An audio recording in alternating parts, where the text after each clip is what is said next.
All right, let's shift gears to this weekend. Penn State will take on Iowa, the number 24 team, 23 team in the country, somewhere in that range. It is the whiteout, but I think it is more importantly, and I haven't thought through this concept yet. So we're gonna think through it together, Steve.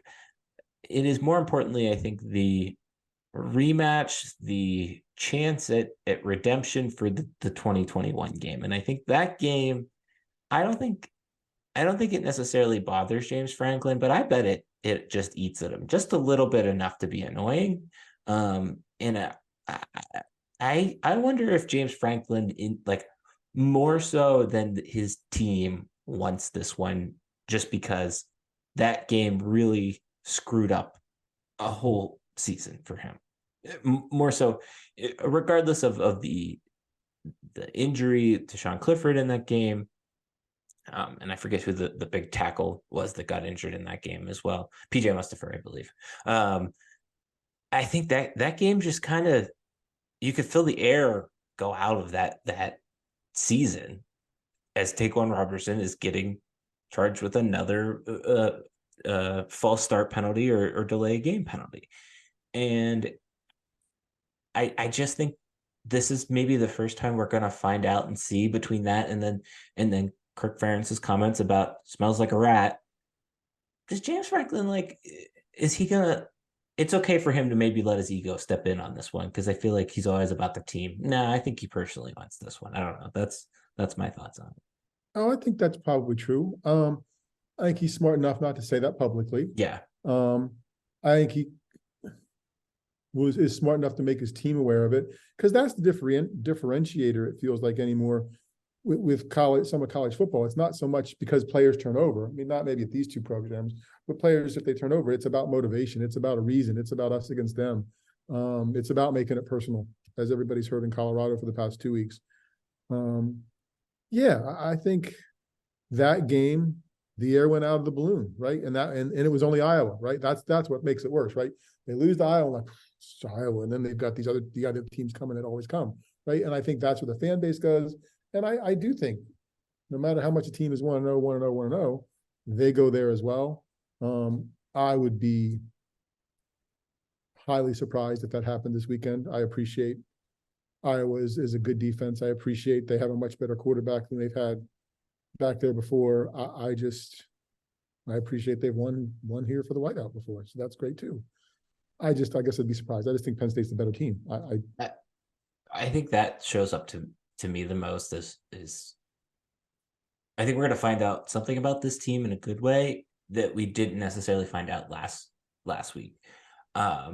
So I don't know. I am interested in that. I want to go back to one other point on the Franklin Revenge Tour.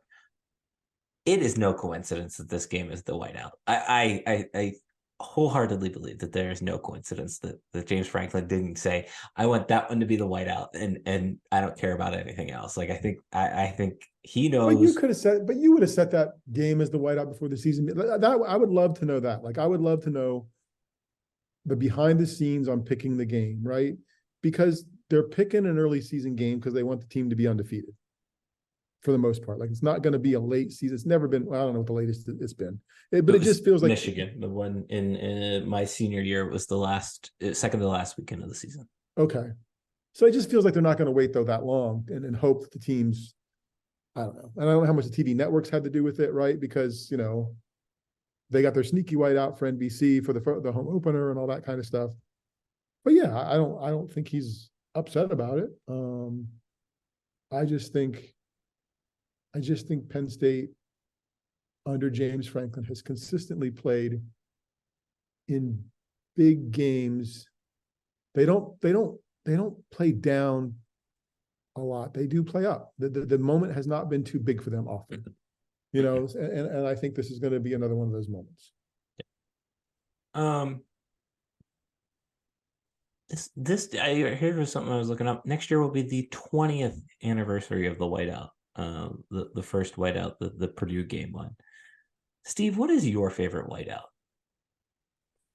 I remember Notre Dame as the first, right? Because there was just a vibe. Full. About That was the first full stadium. the first full stadium. Like that was that there was a cool vibe about that because it was the first one.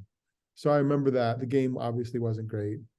The Ohio State game, but that was 16, right? That was the whiteout? Yeah, 2016. That was the Yeah, probably that one, right? Because that was the loud one and the crazy whatever else stuff. Or no, 2005 Ohio State. well, too? 2005 was also an Right. emotional one. Yeah.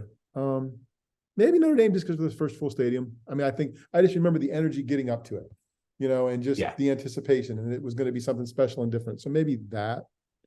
I wasn't at that one. I would that one. That's one of those Penn State games I wish I could go back in time for and be at. I wasn't at 2005 either, unfortunately. I don't know, the Michigan 2013. That was probably one of the most special weekends in Penn State athletics ever. That was homecoming weekend. That was the opening weekend of Pagula. That was this really like, okay, like things are gonna be fine. Like I think that was the first time people kind of exhaled and were like, okay, like we can still have a football program that can compete relatively nationally and for big moments. That one, that was obviously would have been the second whiteout as a student. Yeah, I think that one will be always be my favorite. 2016 was always also very special. That was the first. I mean, that was the first time I had ever rushed the field at Beaver Stadium, and I think really a lot of people had ever experienced that. So yeah, I was just curious on that. It's kind of crazy.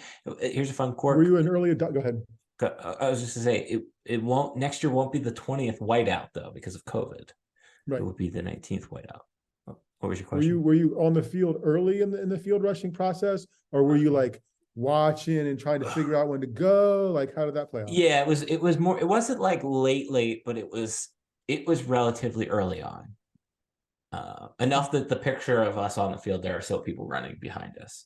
That I think have I ever told that story? I think did I write that story in the seats? I don't think I did.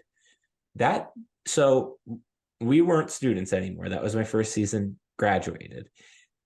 But still have a core group of friends that were involved with Nittanyville, Corey Listogi, Michael Higgins, his now wife, Alex.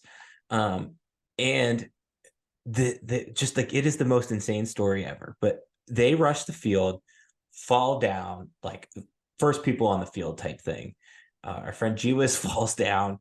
Alex, she drops her phone. There's probably 70,000 people on the field at that point. And nobody could find the phone in the immediate area that she thinks she drops it. So I was like, well, somehow I had found them leaving the field. And I said, come on, we'll go to Lost and Found. And she's like, walks into Lost and Found. And she's like, has anybody found this phone? And the person is like, no. And she turns to her left and in walks a person carrying her phone while she walked in. It was just like this, like, most bizarro, weird world. So, anyways, that was fun. Nice. All right. Brad Nessler's on the call. Excited about that. I'm excited. I love Brad Nessler. That's a big. Yeah. I have to go look, and I don't know if I can dig it up. I'm sure I can somewhere. When was the last time that they didn't have like that? Then Alabama's got a game that afternoon. It's the leading game this game. So CBS's number one team isn't on the Alabama game.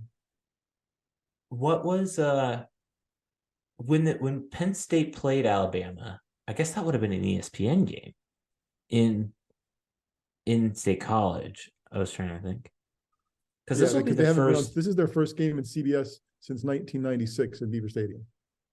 And that was that a Pitt game? That was a Pitt game.